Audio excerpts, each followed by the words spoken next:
Boa noite. Boa noite. Meu nome é Carlos Eduardo, terapeuta em independência química, professor do curso de terapeuta, conselheiro em independência química da FENATED.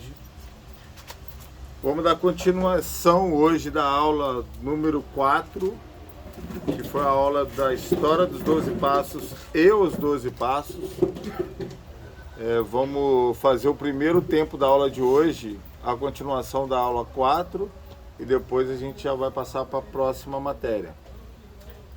No segundo tempo da aula de hoje, já vai ser, se eu não me engano, a aula 8, primeira parte. A gente precisa de repor esse restante dessa aula, que foi quinta-feira passada, se eu não me engano, e sexta a gente não conseguiu dar aula. Tá bom? Vamos lá. Vamos dar uma recapitulada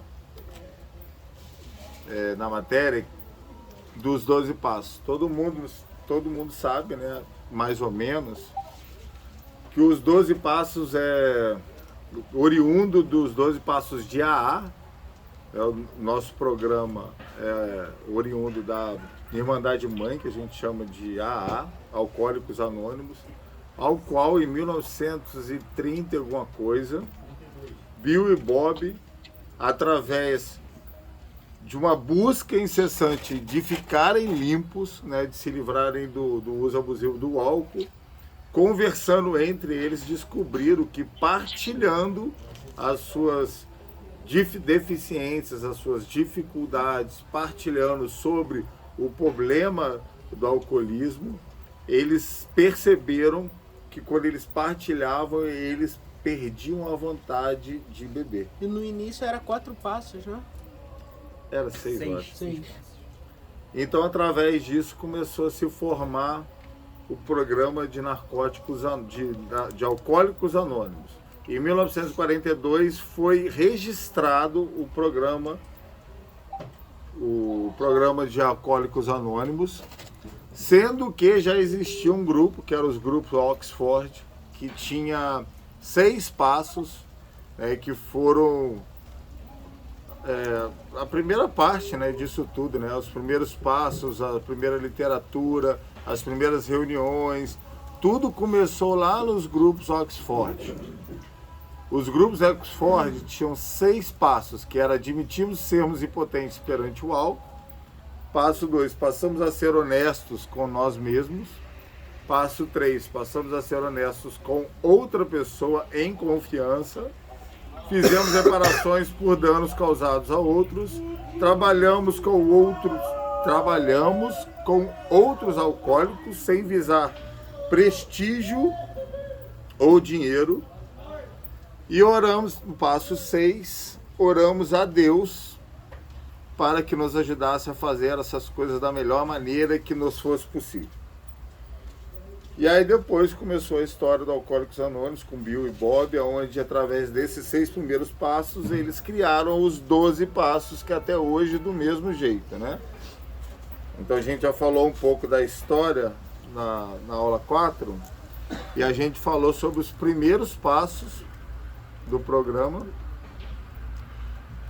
E aí vamos recapitular os 3 primeiros, né, para a gente dar sequência e podemos concluir, falar um pouco de cada passo nessa aula. Primeiro passo, que admitimos que éramos impotentes perante a nossa adicção, que nossas vidas tinham se tornado incontroláveis. Primeiro passo é o passo da rendição, um passo que nós admitimos que há algo errado, por mais que não tenhamos aceitado ainda. O segundo passo é quando viemos acreditar que um poder superior pudesse me devolver a minha sanidade. Porque é quando eu começo a ter minhas crises de consciência, lembrando de tudo que eu fiz, e eu começo a perceber o quanto meus atos eram insanos até esse momento. Terceiro passo, decidimos entregar a nossa vontade, as nossas vidas aos cuidados de Deus, da maneira que nós compreendemos. Terceiro passo é a entrega. E o quarto passo, que é decidimos ou fizemos um profundo, destemido inventário moral de nós mesmos. Então, os quatro passos são o pilar do programa. Eu falo muitas vezes que existem alguns terapeutas que se formam e ficam inseguros de trabalhar como terapeuta porque não sabem de onde começar. Sinceramente, o terapeuta em dependência química, que entende dos passos, ele já tem tudo que ele precisa para ajudar alguém. Você pode muito bem se especializar nos passos e daí por diante você ir agregando outros conhecimentos, outras técnicas, outras estratégias para ajudar. Eu, por exemplo, eu conheço os passos já há 27. Não. Nossa, quase 30 anos. Quase 30 anos que eu conheço Narcóticos Anônimos. Então, quando eu me tornei terapeuta, antes de eu me tornar terapeuta, quando eu era missionário de casa de recuperação, eu não podia pregar, ensinar os 12 passos, mas eu usava os 12 passos como fundamento e como caminho para me ajudar aquelas pessoas, usando a Bíblia ainda em cima disso. E até que um dia que eu descobri que existe uma Bíblia com os 12 passos. Vocês já ouviram falar disso? Bíblia Despertar. Bíblia Despertar, o nome dessa Bíblia. É a Bíblia que tem todos os passos nela e também tem os estudos dos passos nela. E na Bíblia também tem as referências bíblicas que foi tirado cada passo. Cada passo tem referências bíblicas. Tem histórias verídicas de referência dos passos nessa Bíblia. Na Bíblia, né? Na Bíblia tem. Nessa Bíblia só é mais específico, né, as referências. E nessa Bíblia também tem estudos sobre os passos, que é fantástico. Tá? Essa Bíblia, para nós, tinha que ser a Bíblia do dependente químico. Principalmente quem é evangélico, né? E quer seguir a religião e tem um problema de dependência química. Tem duas Bíblias que fez muita diferença na minha vida. A Bíblia Despertar e a Bíblia do Homem. A Bíblia do Homem é uma Bíblia que vem com referências de como o comportamento do homem tem que ser. E com as referências bíblicas demonstrando isso. Eu tinha essas Bíblias na época que eu fazia Jocu lá em Almirante Tamandaré, em Curitiba, em 2013. E eu realmente recomendo muito essa Bíblia a todos que querem aprender, né, os passos e o programa e da onde saiu o programa. Se eu falar, alguém tinha levantado a mão. Você ia falar, Mário? Até esqueci de perguntar. Bom, então, os passos. Os passos é seguido de um programa. Gente, os passos tem números crescentes, não é à toa, tá? Os passos realmente é o programa que nos guia para trabalhar o indivíduo de uma cronologia correta. No entanto, que se você começar a ver os princípios espirituais dos passos, você vai ver que alguns mudam, mas mudam de acordo com que o indivíduo já vai se tratando e já vai acompanhando os passos. Porque, por exemplo, o primeiro passo é admissão, você admite que deu um problema, mas você não aceita. No segundo passo, você começa a buscar um poder superior que te ajuda a colocar a sua cabeça no lugar. Você encarando entendendo que você não está são, que você precisa de um poder superior para devolver a sua sanidade. No terceiro, você entrega. Então você se rende, você reconhece que não está bem, aí você entrega as suas vontades, tudo uma coisa de cada vez. No quarto, você já começa a ir mais além, para começar a descobrir as causas do porquê você está ali, ou do porquê você começou esse programa. E muitas vezes, quando nós vamos fazer acompanhamento com dependentes químicos, usando os passos, é no quarto passo que você perde seu paciente. No quarto passo, provavelmente, nunca mais ele vai te atender. Porque, por incrível que pareça, o dependente químico, quando começa a entrar em recaída comportamental, a primeira pessoa que ele foge é do terapeuta. Faz sentido. A pessoa que tá ali Eu tenho, gente, olha só, eu tenho vários pacientes online. Ex-pacientes de clínica, pessoas que me indicaram, vários. De repente o paciente some. Você liga para ele e não atende, está recaído. Ele sabe que não vai me enrolar. Tô te falando aqui, Ele mas sabe, é só pra esquentar a orelha. ele sabe que se ele falar comigo eu vou perceber, provavelmente eu posso falar com a família, ele já... Pois tudo que deveria, porque Exatamente. você seria a melhor pessoa para socorrer. Mas aí é onde a gente precisa ajudar as pessoas a entenderem que na hora da recaída emocional, elas precisam identificar que já está havendo uma recaída comportamental e já pedir socorro antes de chegar ao uso. Por isso que todo esse conhecimento, todas essas técnicas, tudo isso é tão importante.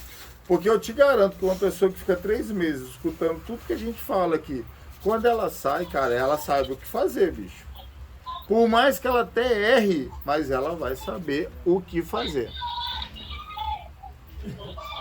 Porque isso tudo funciona, isso tudo é muito real na nossa vida. A partir de um tempo que você conhece o programa, que você conhece todas essas ferramentas que foi criada, né, para ajudar o dependente químico a se manter em recuperação, cara, a única coisa que vai ficar à deriva, ou vai ser por sua conta, vai ser a sua opção de usar ou não. Porque nós podemos tratar tudo numa pessoa, tudo. Você pode pegar uma pessoa e pode tratar desde a infância dela e resolver todos os traumas, todos os problemas, todas as causas do uso, tudo é possível, tá? Porém, depois que a pessoa estiver realmente tratada terapeuticamente, pronta para seguir a vida dela, ainda vai restar uma coisa que a gente não vai poder fazer nada: a decisão dela de voltar a usar ou não. Que infelizmente a memória eufórica do prazer do uso, ela nunca vai ser apagada. E essa é a maior luta do dependente químico. E muitos, depois de resolverem tudo, de restaurar as suas vidas, esquecem de tudo que passou, se colocando numa posição frágil de acabar fazendo essa péssima decisão de voltar ao uso e tendo que recomeçar tudo de novo após ativar a compulsão. E por isso que os passos ajudam tanto a gente, porque essa ordem cronológica dos passos, que quando a gente chegar no 12º, vocês vão entender. Alguém conhece todos os passos aqui? Já fez? Eu Além do Gabriel, né, Gabriel? Não vai levantar a mão, né? conheço. É covardia. Todos os passos. Conheço, Então, Todos os passos não. Fez até qual? Conheço a maioria. Tá? é claro que se você conhece, sinto te falar, está na hora de começar a praticar, porque você conhece o segredo de uma vida, de uma nova maneira de viver e simplesmente não usou ela a seu favor. Uma pergunta. Eu uso só necessariamente. Eu recaio. Eu tenho todo esse conhecimento. Por exemplo, recair não é difícil para que o negócio. Sim. Eu conheço todo esse conhecimento que eu não entendo até agora. Até o final.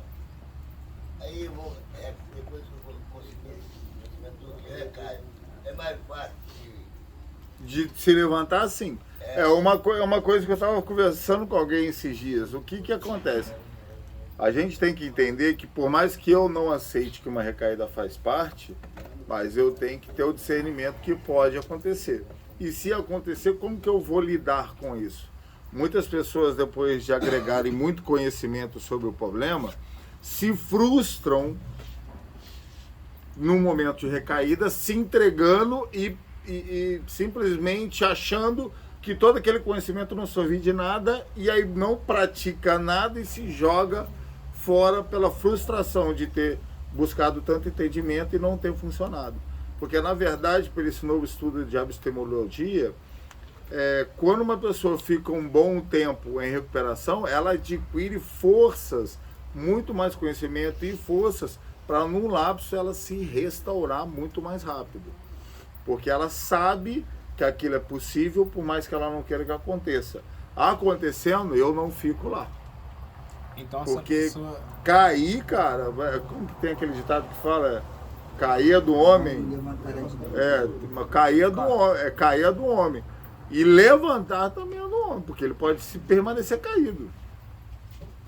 Né? Porque se ele fizer a opção de ficar lá caído, cara, ele vai ficar. E muitas vezes é o que acontece, principalmente com gente que entende muito, que adquire muito conhecimento. Porque o cara se frustra por saber tanto e recair. Aí o cara fala, caraca, eu sei de tudo e tô aqui.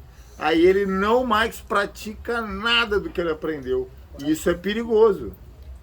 Isso é perigoso, você chegar a um nível de recuperação onde você realmente agregou muito saber, praticou todos esse saber, por isso que você está lá na frente, num bom tempo abstêmio, e aí de repente você recai. Aí o seu mundo desaba, a sua cabeça desaba, e você começa a duvidar do que você sabia, você não reconhece que aquilo te ajudou a ficar limpo até então, se entregando e não mais praticando, e muitas vezes nunca mais se levanta. Por causa dessa frustração de, por mais que eu tenha conhecimento, ainda está acontecendo comigo. Mas isso não pode acontecer. Porque se houver um lapso lá na frente, eu tenho conhecimento só por hoje de me levantar e continuar minha vida normal no outro dia, porque eu sei todas as ferramentas para me equilibrar de novo. E não mais ficar lá recaído. E aí onde vem toda essa estrutura, vem dos passos. Por quê? Eu admito, eu entrego, eu faço um profundo destemido inventário de mim mesmo, onde eu vou corrigir meus defeitos de caráter, onde eu vou corrigir todos os meus traumas. O profundo e destemido inventário de mim mesmo é onde eu vou escrever tudo, todas as lembranças da minha vida, minuciosamente, para que eu entenda o que aconteceu comigo. Por exemplo, mais de 90% dos dependentes químicos têm o mesmo histórico, tá, familiar. São frutos de famílias disfuncionais, então viram produtos disfuncional, porque provavelmente são filhos de pais separados. Se foi criado pelos pais, provavelmente houve uma deficiência na infância. Pode, a maioria, tá, gente, também, houve abuso, tanto físico como sexual. Houve descasos, houve abandono, houve traumas na infância. Então não se assustem se você parar para pensar na sua vida, fazer seu inventário e buscar lá na sua memória a sua primeira lembrança lá quando você tinha 3, 4 anos e começar a ir buscando o que aconteceu comigo. Aí lembra da mãe, como que a minha mãe era comigo, como meu pai era comigo, se não tinha pai, como que era o padrasto, como eram os amigos, como que era o tratamento, a família, como eu era no colégio. Aí eu lembro de um comportamento meu agressivo, um comportamento behavior, ou comportamento fora do padrão, e aí eu me coloco lá, buscando entender o porquê que eu estava com aquele comportamento. E aí começa a dar as memórias de coisas que talvez eu possa até ter esquecido. E aí é onde muitas pessoas abandonam. Porque essa parada não é para qualquer um. O quarto passo só passa dele o cara que quer muito, filho. O quarto passo é só os caras que tem muita raça de mudar de vida, que não aguenta mais. Porque se você tiver ainda lenha para queimar, no quarto passo você volta a usar. Porque o quarto passo vai te dar uma estrutura para você se manter limpo. Mas ele também vai machucar tanto que bem provável de te derrubar, se você não tiver forte o suficiente para chegar no quarto passo. Por isso que, se você não fizer o primeiro, o segundo e o terceiro bem feito, no quarto você cai. Por isso que os passos não podem ser feitos de qualquer jeito. O quarto passo no caso, você tem que contar da sua vida desde a infância até agora? Sim. Por quê? A gente entende que nós temos uma substituição com a droga. Alguma coisa que faz uma falta muito grande dentro de mim, alguma coisa que eu sinto um buraco enorme dentro de mim, e aí eu conheço uma substância que alivia todos os meus traumas, todas as minhas dores, e eu me apaixono naquilo simplesmente porque aquilo é como uma peça do meu quebra-cabeça, que estava faltando. Quando coloca, eu me sinto uma pessoa, sei lá o quê. Feliz. No começo, né? Porque depois a gente vira bicho. Mas no começo é essa sensação de me encontrei. Mas aí quando a droga acaba, o efeito acaba, essa peça sai de novo e o sofrimento volta. E é normal como ser humano, quando passa o efeito, acaba a droga, eu quero de volta, porque quando eu estou sobre o efeito, eu me sinto bem. Porque não mais dói as coisas que estão lá dentro de mim. Só que aí, por eu querer ficar bem o tempo inteiro, eu começo a usar uma compulsividade de busca daquele prazer, daquele anestesia, cada vez mais tempo, que é normal, pelo amor de Deus, cara. Quando eu uso, eu me sinto bem, eu quero ficar bem. Então eu vou usar o tempo inteiro, todo dia, para me manter bem. Só que aquilo causa um dano, e aí o bem-estar passa a não ser mais bem-estar, se torna em depressão, se torna em prejuízo, em dano, em mais problemas. E aí, cara, eu já não uso mais para me sentir bem, e sim só para não entrar naquela crise de depressão, que são, né, as consequências do uso abusivo. Porém, o quarto passo vem para identificar as causas. Não vai resolver tudo no quarto passo, mas ele vai identificar as causas para o longo dos próximos passos começar a trabalhar isso. Tá? Então, muitas vezes, o que acontece? Vocês podem ver, cara, a gente que está em clínica, vocês vão identificar isso tudo. Primeiro passo, o cara chega, admite, começa a cumprir tudo direitinho, as regras mais ou menos, porém você vê que ele fala que ainda vai sair, vai usar, vai sair, vai beber, ou ele não muda o comportamento. Então, assim, ele não aceitou, ele só está admitindo que tem alguma coisa errada, mas ele não sabe ainda o que está dando errado. Ele nem sabe por que ele entrou naquela vida. O segundo passo, ele começa a reconhecer que tinha algo errado na cabeça dele, porque as atitudes dele eram insanas. O terceiro, ele entrega as suas vontades. As vontades é o quê? É eu ficar achando que eu posso ter controle, achando que eu comando alguma coisa. Por que que o cronograma das clínicas funciona tanto no programa dos 12 passos? Porque é onde entra o terceiro passo, é no cronograma, onde a sua vontade já não mais prevalece para nada. Aqui você só tem uma opção: cumprir a regra. Porque não é as suas vontades que predominam mais. Você pode dormir até a hora que você quiser? Não. Você pode comer o que você quiser? Não. Você pode tomar banho a hora que você quiser? Não. Então já era a vontade. Já era. O mais fácil é entregar as vontades e agora deixar o programa te levar, porque é um programa cara, é exatamente uma coisa de cada vez, que lá no final vai dar certo. E tem que seguir essa ordem. Se você chegar, fazer o primeiro passo, querer pular para o quarto, você não aguenta. Porque você tem que admitir, você tem que ter praticado os 5 princípios espirituais dos passos. Para passar do primeiro passo, os 5 princípios têm que ser trabalhados no primeiro, porque no primeiro você admite, mas aí você entra com os 5 princípios espirituais. E aí você está passando, né? Você como terapeuta vai passar o primeiro passo pro paciente, pro acolhido. E aí você dá lá o passo para ele ler, vai ter as perguntas para ele responder, e aí depois você vem com os 5 princípios que ele tem que praticar. O primeiro passo ele lê, tem as perguntas para ele responder e os princípios para ele praticar. E quais são os princípios espirituais do programa? Humildade, honestidade, boa vontade, mente aberta e aceitação. Aí é onde entra a aceitação no primeiro passo. O cara fez o primeiro passo, respondeu as perguntas e começou a praticar os 5 princípios. O cara já pegou o beco para os passos, ele tá no caminho. O segundo passo vai começar a mostrar o parâmetro de pensamento e de comportamento que ele estava tendo, para ele começar a se constranger sobre os pensamentos e comportamentos insanos. Ele vai começar a ponderar os comportamentos dele. O terceiro, ele entrega a vontade já dentro do programa. Fez até aí bem, cara, 4º passo. E aí é onde a gente o terapeuta tem que estar bem presente no 4º passo. Dentro de uma clínica é mais fácil, porque não tem um cara simplesmente não tem como ele abandonar.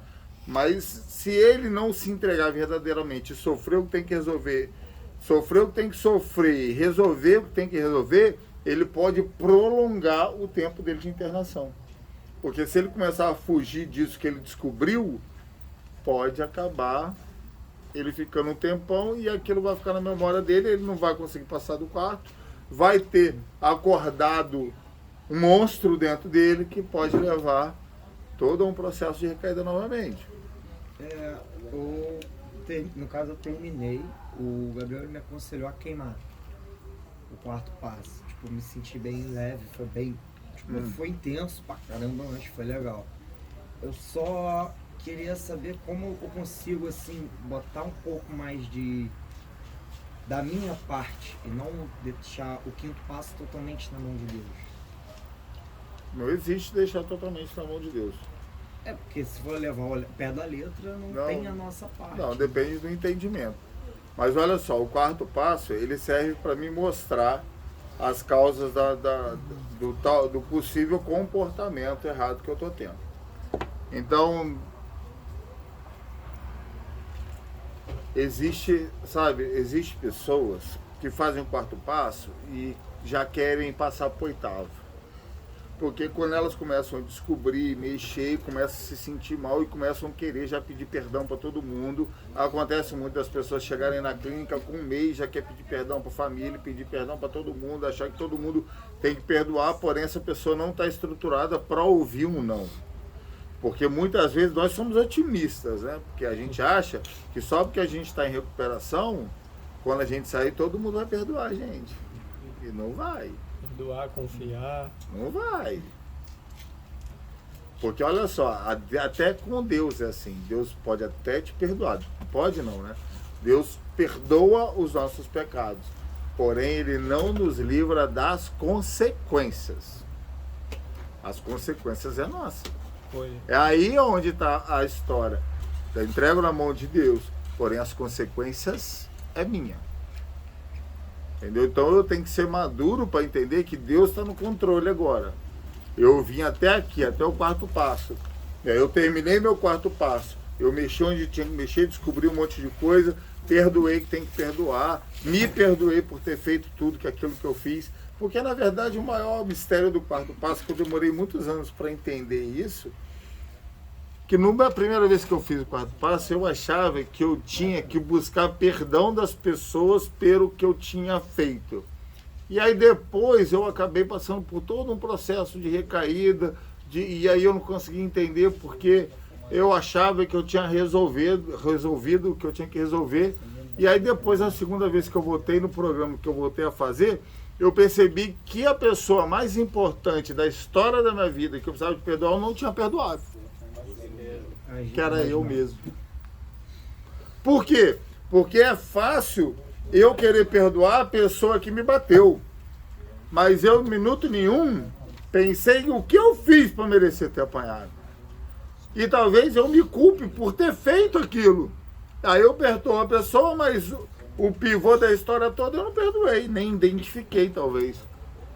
Então muitas vezes a gente esquece de ver a história como um todo. Tem uma estratégia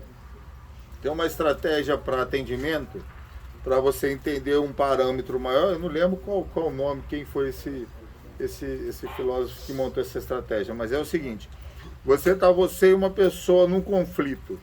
Como é que você vai medir o grau de culpa que você tem no conflito? Porque se você não sair da sua pessoa e olhar esse conflito de uma maneira de fora, você não vai conseguir ver. Então, muitas coisas na nossa vida, quando a gente lembra lá do quarto passo, eu tenho que lembrar da situação, lembrar do sentimento, lembrar um pouquinho antes, um pouquinho depois e me tirar daquela situação. Porque, como é algo que está na minha cabeça estruturado, eu consigo sair fora daquela situação e imaginar a pessoa, a situação, o que me levou até ali e o que causou depois dessa situação para frente. Então, eu me tiro e olho a situação como se fosse outra pessoa. Veio aqui, eu fiz isso e tal. Ih, caraca, foi eu que comecei essa parada.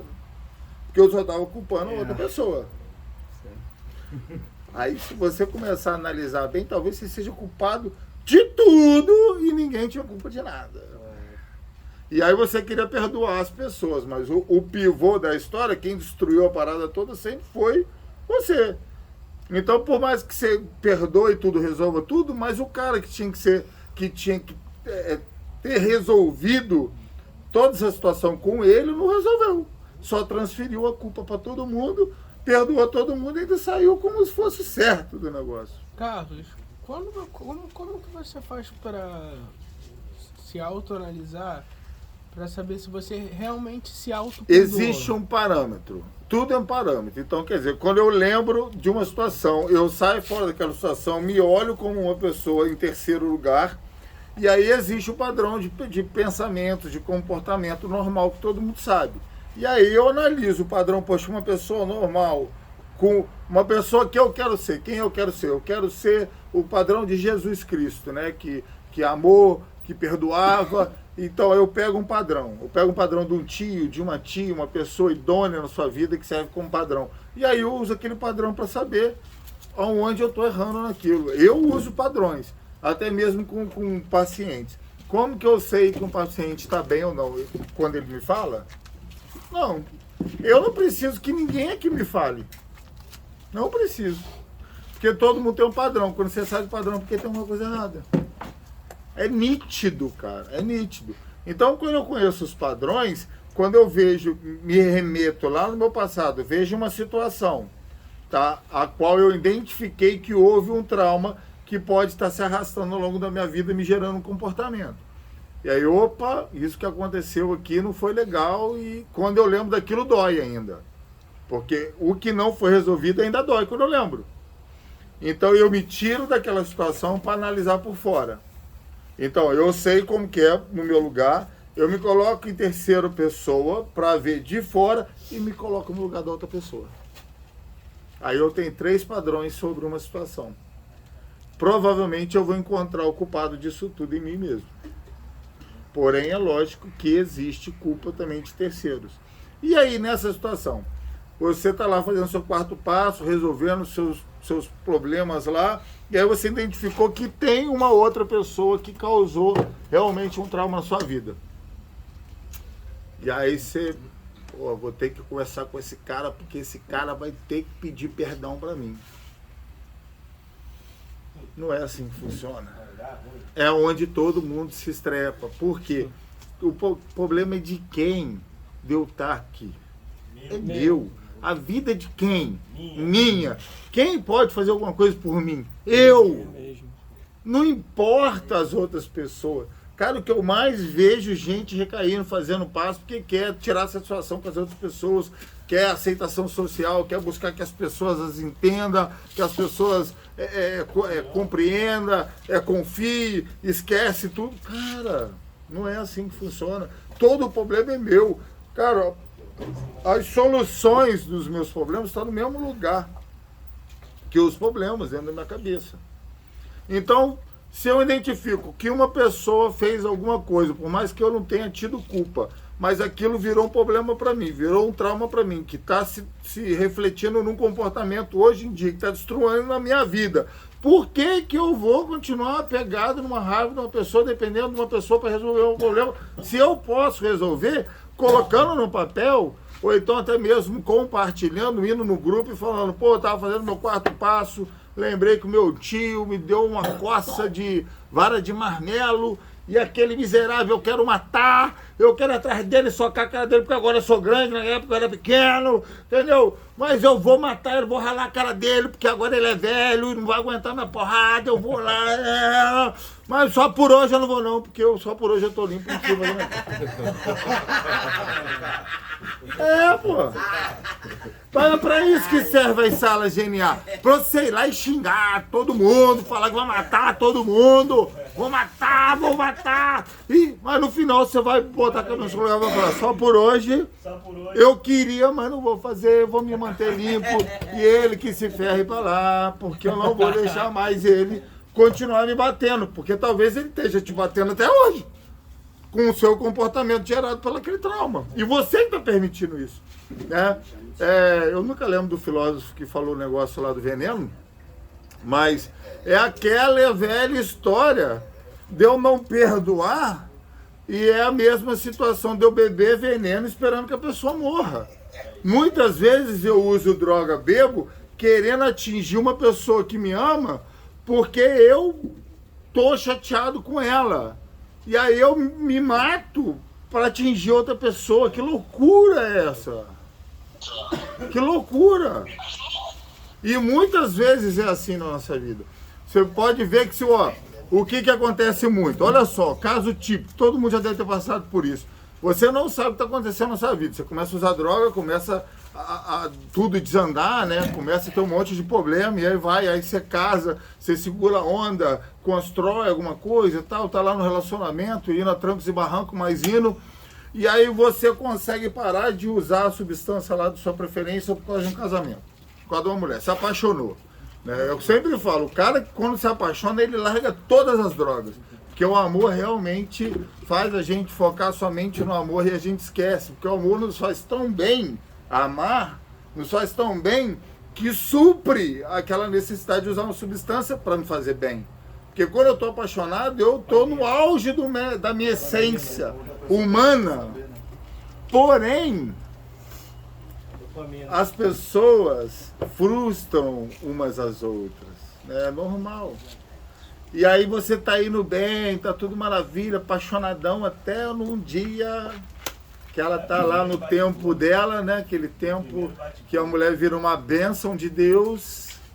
E aí ela faz alguma coisa que te chateia. E aí você vai pro ralo abaixo. Aí quando você recai emocionalmente, que você não se sente mais com aquela felicidade, você volta pro comportamento do uso da substância. E aí por que talvez você volta? Porque olha só, é uma briga emocional, ó. Olha só. Eu tô feliz com ela, eu faço tudo por ela. Eu larguei a coisa que eu mais amava, porque a situação é essa. A substância que eu mais amava, porque é a substância que eu dava todo o meu tempo, toda a minha saúde, eu dava todo o meu dinheiro, né? Era uma coisa importante para mim. Era uma coisa importante. E aí eu larguei dessa coisa importante para estar com ela, tá? Aí ela me frustra. E aí o que eu faço? Eu volto porque eu usava, né? Para compensar, mas aí virou uma briga emocional, porque eu sei que eu fazendo isso, eu vou chatear ela do mesmo jeito que ela me chateou. Muitas vezes a briga com o relacionamento, com família, com mãe, com pai, com mulher, é a mesma causa. Eles me chateiam e eu faço um comportamento ao contrário para chatear eles. Só que é uma loucura, porque eu estou me destruindo para chatear os outros. Que loucura é essa? Aí depois a gente quer ser considerados pessoas sãs. Mas uma pessoa sã se mata para afetar outro? Aí na hora que você chega na frente do juiz, e o juiz aí vira lá o promotor falou, usava droga, o juiz está condenado, sai daqui. Nem te escuta, porque, pô, você, entendeu? Sabe que esse comportamento é insano, todo esse comportamento dependente químico. E aí é onde lá no segundo passo a gente busca sanidade e a gente começa a perceber isso. Porque vocês já pararam para pensar que muitas vezes vocês usaram só para chatear uma pessoa que tinha chateado vocês, que provavelmente foi sua mãe, seu pai, sua mulher? Com certeza. Carlos. Que loucura. Você explicando agora, eu paro para analisar de quando eu tiver recaída até minha internação. Eu acho que a minha recaída se iniciou, recaída sem a droga, quando eu e a minha namorada, a gente trabalhava juntos como corretor de imóveis e ela ficou doente e eu tive que trabalhar sozinho. Eu acho que aí começou minha recaída moral. E depois disso... Você sabe? Depois disso, a recaída nas drogas mesmo, foi depois de eu ter encontrado um pino de cocaína na bolsa da minha mãe. Aquilo só foi... Você já estava recaído, gente. Lembrando que a gente precisa de entender que o dependente químico, ou a adicção à dependência química, é uma doença ou uma condição, um problema comportamental. Né? Eu não quero dizer que eu preciso de usar droga para estar recaído na minha doença. Não preciso. Eu posso estar recaído e ficar recaído seco durante muitos anos, sem usar droga. Até acontecer um momento desse. Até você bater de frente numa situação. Porque aí, o que vai te manter limpo? Gente, olha só, de tanto eu falar, eu acho que que é simples. Porque, olha só, é parâmetros de comportamento, é parâmetros de caráter. Uma pessoa que tem um caráter idôneo, o caráter de um homem, né? Como que é um caráter de um homem? Um cara que é responsável, que é provedor da casa dele, que é um pai responsável, que é um marido responsável, que é um trabalhador lá na empresa que ele trabalha, é um homem dono responsável, né? Esse cara vai gastar o dinheiro dele com uma substância que pode matar ele e deixar todo mundo que depende dele sozinho? Não. O cara vai virar a noite inteira na rua, vai passar o dia inteiro na rua e deixar a família dele sozinho e faltar ao serviço? Não. Se você vê todo o comportamento do dependente químico, é completamente errado por um padrão de um homem com caráter idôneo. Então, o que a gente precisa fazer? É corrigir o meu caráter. Aí é onde vem os 5 princípios espirituais dos passos. Porque na hora que eu tenho humildade para entender que eu só fazia coisa errada, que agora eu preciso de começar a reconhecer que eu preciso de mudar. Honestidade, não de não roubar as pessoas, mas de ser honesto sobre a minha condição. Ser honesto, talvez, de admitir que eu nunca fui homem. E que agora eu preciso aprender a ser. De ter a aceitação, de aceitar que eu criei isso na minha vida, me coloquei nessa condição e agora eu preciso de ter humildade, ter aceitação, ter honestidade para me resolver esse problema. Ter mente aberta para aprender o que fazer agora. Porque talvez até agora eu não sabia nem o que estava acontecendo na minha vida. Eu simplesmente estava perdido, enlouquecido, dando cabeçada e ainda usando uma substância que me aliviava por causa dessa loucura que estava na minha vida. E aí eu começo a restaurar um padrão, um comportamento correto. Quanto mais eu afinar esse comportamento, mais difícil vai ser eu ter uma recaída. Porque toda vez... Olha, você quer ver? Você vai ser testado na sua fraqueza. Se você tinha uma fraqueza de roubar, você se prepara. Porque vai dar coisa mole perto de você o tempo inteiro. Rapaz, eu tinha um paciente que ele roubava celular. E aí ele entrou em recuperação, foi para a igreja, se converteu e realmente estava buscando, sabe, essa transformação de caráter. E aí toda vez que eu saía com ele, toda vez, ele me mostrava assim, umas 3 a 5 vezes, ele me mostrava situações que ele poderia roubar um celular. E ele me mostrava, falava assim, Carlos, olha ali. Aí tipo assim, o cara deixou o celular e foi no banheiro, do lado dele, que roubava celular. Aí a gente chega numa padaria, a atendente deixa o celular do outro lado do balcão, né? O balcão dessa altura, deixa o celular e vai pegar o café, descosta. Aí ele olhava e me olhava pra mim. O celular. Morrendo de vontade de roubar o celular. Ele era testado nas fraquezas dele. Se a sua fraqueza é mulher, você se prepara. Porque só vai aparecer daquele naipe. Por quê? Vocês já perceberam que olha, você quer ver uma coisa? Vocês querem ver? Ó, você compra um carro, aí você vai comprar um carro, aí você olha lá um carro lá, né? Um carro amarelo, você fala assim, nossa, eu vou ser o único com carro amarelo na cidade. Você compra o carro na primeira volta, você encontra com 10 carros amarelos. Caraca, eu nunca vi! Porque aquilo começou a te chamar atenção a partir do momento que você comprou. Então o seu olho afina para aquilo. Então as suas fraquezas, a sua vista é afinada para perceber as fraquezas que você tem. É as coisas que te chamam a atenção. E o que te chama a atenção, que te faz recair, é o que mais vai aparecer na sua frente. E aí, quanto mais você lapidar isso de não ceder às suas fraquezas, melhor você vai ficando mais forte, você vai ficando mais tempo, você vai ficando limpo, e aí você vai construindo um novo caráter. E o caráter não é construído da noite para o dia, vai levar um tempo. Mas é super possível, porque Skinner, eu sempre falo muito de Skinner, porque eu não concordava disso na época da faculdade de psicologia, e depois eu realmente entendi que é verdade. Skinner falava que ele podia pegar 2 sujeitos, transformar um num serial killer e um no presidente da República. Não no Brasil, né? Porque no Brasil qualquer um vira presidente. Mas nos Estados Unidos, que tem que ser uma pessoa idoníssima, né? Para se tornar presidente. Somente fazendo interferências exteriores, né? Então vamos lá. Se eu quero, só por hoje, não usar mais droga, eu vou andar com quem usa? Não. Só por hoje eu quero ser cara responsável, trabalhador, eu vou andar com vagabundo? Não. Só por hoje eu quero parar de falar de palavrão. Eu vou sentar na roda de nego que só fala gíria e palavrão? Não, eu tô sentado do lado do Betão. Não, mas aqui não é uma situação, mas depois da aula é sua opção sentar do lado dele ou não. Entendeu? E aí todas as minhas opções agora vai modelar a minha nova maneira de viver. Por isso que é uma nova maneira de viver. Porque eu vou buscar fazer de tudo para transformar todo esse mau caratismo, todos esses defeitos de caráter, em coisas boas, num caráter bom, que é isso que vai me manter de pé. No NA você vê muito, se a gente chama de adicto seco. É o cara que não mudou nada no comportamento, mas ele parou de usar droga. E ele fala assim, antes de ser do jeito que eu sou, um bosta, do que um bosta usando droga. Porque ele botou na cabeça dele que a única coisa que ele precisa é não usar droga. Agora, o resto ele pode manter. Se ele vive bem assim, o problema dele. Para mim, o importante é o cara parar de usar droga. Mas eu me afastei muito dos grupos por causa desses indivíduos. Que eu acredito realmente que você precisa de se transformar em algo melhor. Porque eu acho que essa caminhada aqui, nessa vida, é exatamente uma busca de uma evolução espiritual. E que nós temos opção todos os dias de sermos melhores. Se há algo atrás, se há algo depois, se há algo além, né, dessa vida, cara, eu te garanto que a gente só vai conseguir chegar lá se a gente evoluir. Porque é um processo de evolução a vida.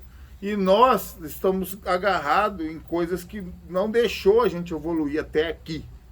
Porém, agora eu estou percebendo que eu só estava perdido numa caminhada da minha vida e me perdi usando uma substância que me prendeu. E só por agora, só por hoje, eu vou me libertar disso, fazendo o meu quarto passo, vendo daqui para trás tudo que estava de errado, tudo que está me afetando, resolvendo, me perdoando, perdoando os outros para me seguir em frente. Eu tenho como esquecer meu passado? Não tenho. Mas eu tenho como resolver meu passado para ele não mais influenciar o meu presente. Porque enquanto eu não fazer isso, o meu passado continua me influenciando nos meus comportamentos e eu continuo repetindo os mesmos comportamentos, tendo os mesmos resultados. Então é necessário agora eu dar um basta na vida, parar. Por isso que é importante, cara, eu tô aqui, que lugar melhor que vocês querem para fazer isso? Alguém aqui precisa se preocupar além dos cozinheiros se a comida vai sair na hora? Não. Eu, quando eu vou pra casa, quando eu tô em casa de folga, dá 2 horas da tarde, eu falei, tá faltando alguma coisa. Eu falei, cara, tem que fazer comida. Porque não tem, né? Eu acostumo com a rotina da clínica, chego em casa, às vezes minha esposa está trabalhando, eu esqueço. Porque olha que maravilha, eu não preciso me preocupar nem de fazer comida aqui. A única coisa que eu tenho que me preocupar é com o meu tratamento. E aí, em vez de se preocupar com o tratamento, fica fazendo, conversando, fazendo coisas que para distrair a mente, em vez de se preocupar com o que realmente eu veio fazer aqui. Num lugar protegido, onde você vai ter tudo na sua necessidade básica e você pode simplesmente fazer o seu quarto passo no profundo. Porque se doer demais, não tem como você fazer nada. Não pode ir embora. Maravilha. E aí tá, resolvi o quarto passo. Tem como resolver tudo? Não, não vai. Vai ficar aí. Algumas coisas lá dentro eu vou falar, não, isso não vou mexer não.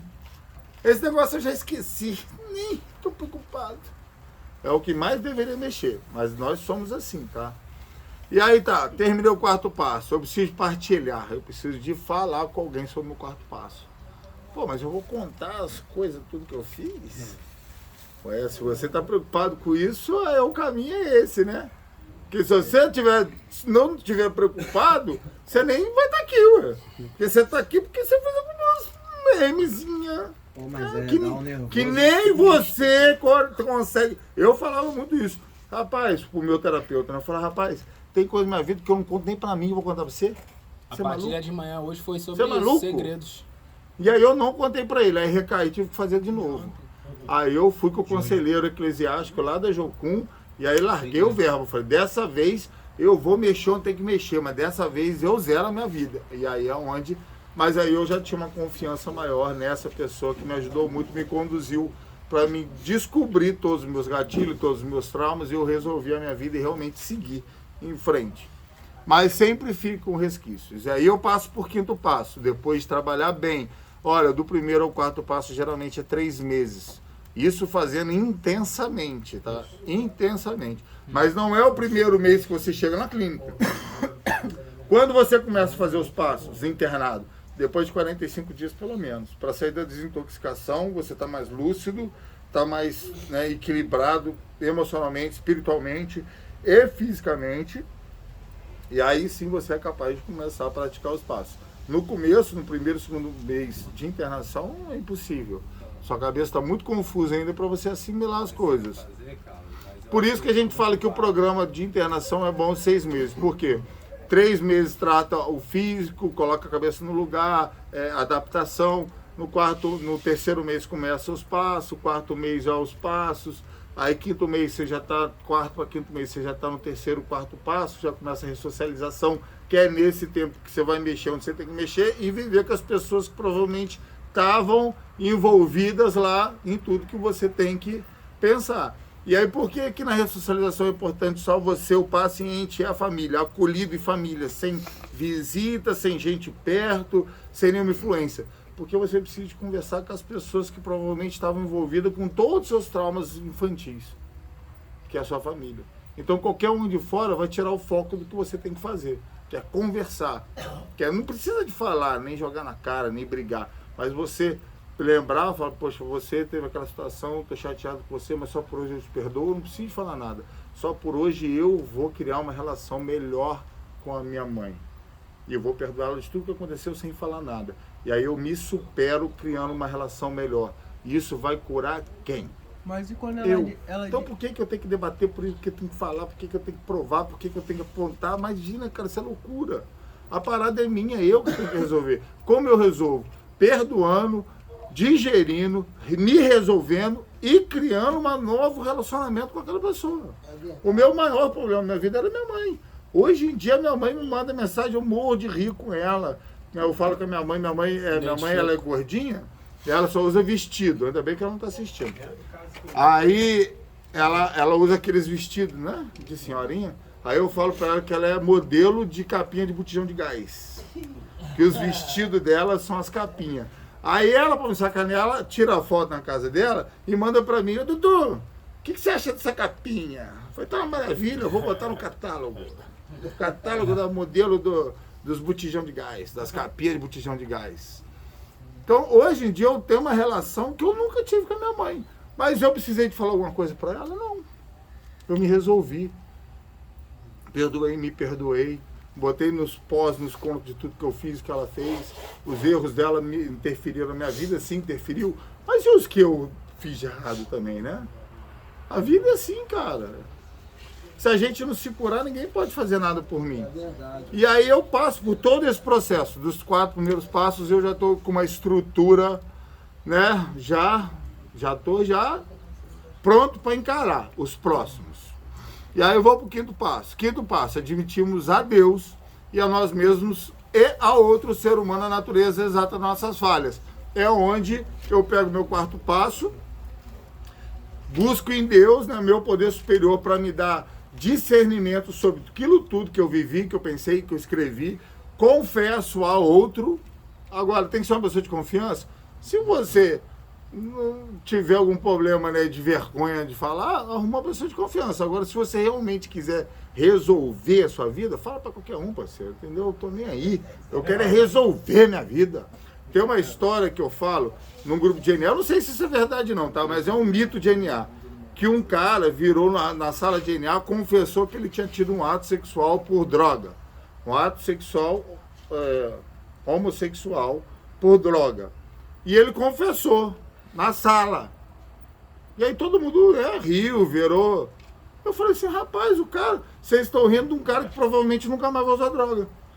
Porque ele confessou, ele foi o homem confessar a loucura que ele fez, essa vergonha que causou nele dele confessar, provavelmente vai fazer ele ter uma mudança tão grande dentro dele, de arrependimento de ter feito, que ele nunca mais comete o mesmo erro. Agora você que esconde um comportamento, provavelmente vai errar do mesmo jeito de novo. Por quê? Porque eu errei, não contei para ninguém, não tive consequência. Então provavelmente eu faço de novo. Por que um cara que rouba, se o cara roubou alguma coisa, aí eu começo a apertar, vamos procurar. Aí ele vê que o negócio está apertando, por mais que por pressão ele fala, foi eu que roubei. Esse cara, eu perdoo ele e confio nele. Porque quando você assume ter feito, há uma mudança muito grande dentro de você por causa da vergonha que eu passo quando eu assumo o meu erro. Agora, quando eu não assumo e nego até a morte, eu vou cometer o mesmo erro de novo, porque eu não sofri as consequências do constrangimento do erro. E é isso muito nosso, isso. Né? Então, por que eu preciso confessar? Porque eu vou me constranger, eu vou rachar de vergonha de contar para alguém as loucuras que eu fiz. E isso que vai fazer toda a diferença para mim. O que a pessoa vai fazer, eu não estou nem aí, porque se eu tiver coragem de fazer isso, provavelmente eu vou seguir minha vida e vou ser livre de todo esse pesadelo que passou. Então, por isso que eu preciso de buscar um poder superior para me ajudar. Ter esse entendimento, essa coragem, essa força de compartilhar tudo que eu escrevi, tudo que eu vivi, tudo que eu preciso compartilhar com alguém para me curar. A palavra de Deus também diz que confessai-vos uns aos outros para que sejais curado. Então já vai lá na bíblico que nós devemos nos confessar um ao outro para que possamos ser curados. Porque quando eu assumo o meu erro, eu me curo daquele comportamento errado. Diga, Felipe. O senhor aconselha, então, tipo... É que aqui fica meio difícil, não dá pra confiar muito no Cine Partido. Mas se eu continuar fora daqui, provavelmente eu vou estar participando de alguma sala. Se eu aconselho eu repetir meu quarto passo de vez em quando? Sim, se você ainda não está num tempo limpo há muito tempo, é porque você pode ter feito o quarto passo, mas você ainda pode ter deixado passar alguma coisa, porque fazendo um quarto passo num certo lugar com uma pessoa, você simplesmente vai evitar colocar algumas coisas. Você vai resolver umas, mas as mais difíceis você não vai. Ah, mas eu tenho coisas que eu não vou falar para ninguém. Faz o seguinte, paga um psicólogo, uma sessão de psicólogo, vai pro psicólogo, ó, eu preciso de ler meu quarto passo para você. Ela fala assim, o que é quarto passo? Ó, é uma paradinha aqui que eu vou ler e você vai escutar, tá bom? Vou te pagar para me escutar. E aí manda o quarto passo para ela. Tá pagando, ela não vai poder contar para ninguém que tem um sigilo ético do profissional. Claro que dá. Ué, você é bobo? Claro que dá. O importante é eu falar para alguém e o olhar daquela pessoa me constranger. Já curou, já resolveu. Hoje em dia, você sabe por que hoje em dia não existe mais aquelas amizades de gente famosa? Gente famosa não tem amiguinho de confessar coisas loucuras que eles fazem. Eles pagam um terapeuta psicólogo, porque se confessar com um amigo, brigar com um amigo, o amigo bota a rede social e acaba com a vida dele. Ué. Hoje em dia, gente importante tem terapeuta psicólogo para conversar, desabafar, confessar os erros. Por que lá na católica funciona tanto o confessionário? Exatamente por causa disso, que você vai lá confessar e o padre ainda te dá uma penitência. Maravilha! Isso funciona, gente. Ah, tá com vergonha de falar pra alguém? Vai na igreja católica. Lá você nem vê a cara Por quê? No confessionário? Não tem problema nenhum. Ele ainda vai te dar uma punição. Bom, a gente só chegou até o quinto passo. Então a gente vai precisar de usar o segundo tempo dessa aula também para terminar.